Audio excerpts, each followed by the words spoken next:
Let's play this out a little more.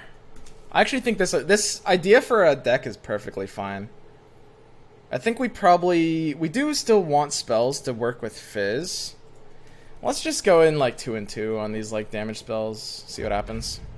So we're still gonna just refine this like garbage deck activate concept. We've taken the concept in a pretty different direction at this point. Brahma Nivea. So we are gonna be kind of in the same general position we were before. I actually think I will keep Trail of Evidence because I have Fizz.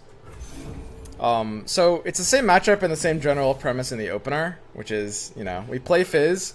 Fizz can get 2 damage in sometimes. Here he's not going to be able to, which is only minorly sad. And we'd like to force a response from him. So what does that mean? Are we playing Fizz or Teemo? That's a fascinating pass. That's a hot pass.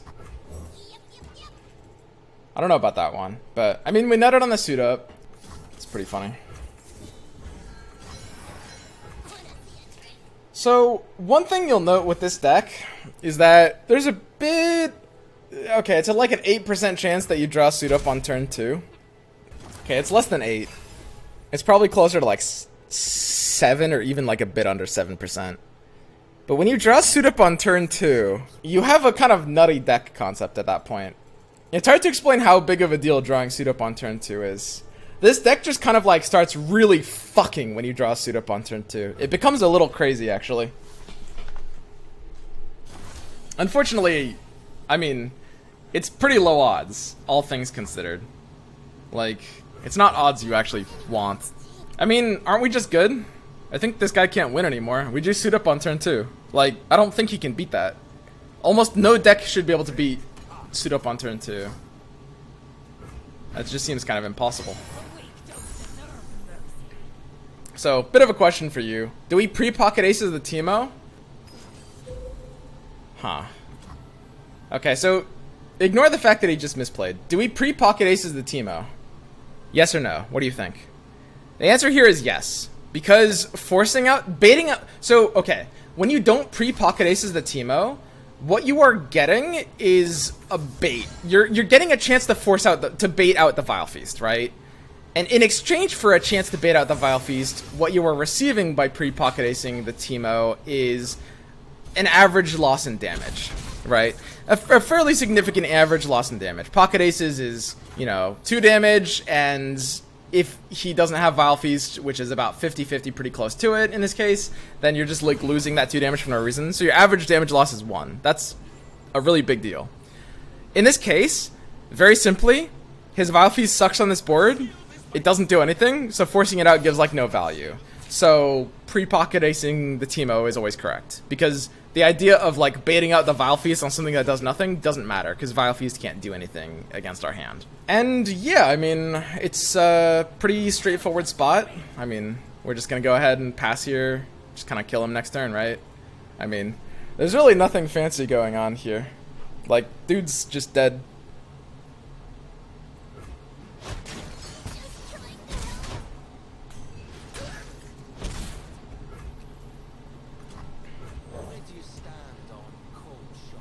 I mean, he really can't live here.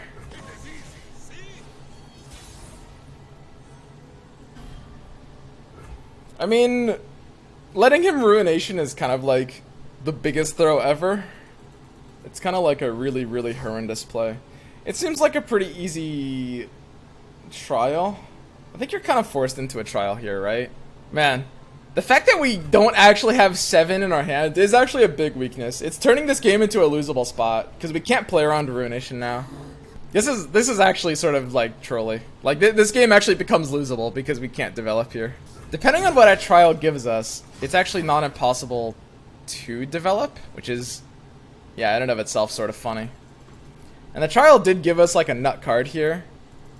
So, oh man, are we actually developing here? Let's develop here. I think we can actually beat a Ruination off that draw. This is a crazy, crazy, crazy draw. This is really nuts. Okay, good. So we should win now. I think this was necessary. I want to talk about like the Ruination play.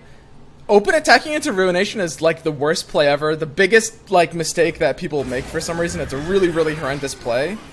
If we force him out of the mana and then like represent the re-up lethal, usually your odds are just going to be better. And like you don't need to draw much of anything for this to be good. I don't think there's a low roll on Jailbreak that makes us lose now.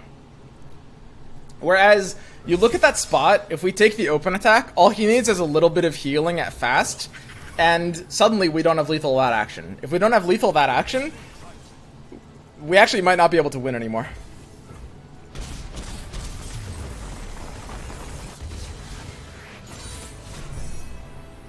Does it make it rain stop Ruination with Fizz on the board? No, because Ruination doesn't target. It only works for things that target, which is basically just make it rain. Is kind of the only AoE thing that happens to just target a bunch of things.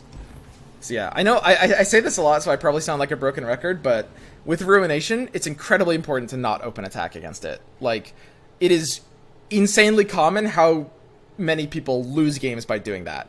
Like, almost everyone does that, and almost every time you do that, you're just losing the game for no reason. It's like the most common misplay people make.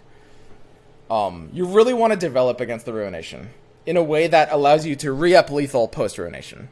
Because when you open attack, you're just losing to all the rest of the cards. You don't want to brick the Ruination value. You want to diminish it, right? If that makes sense.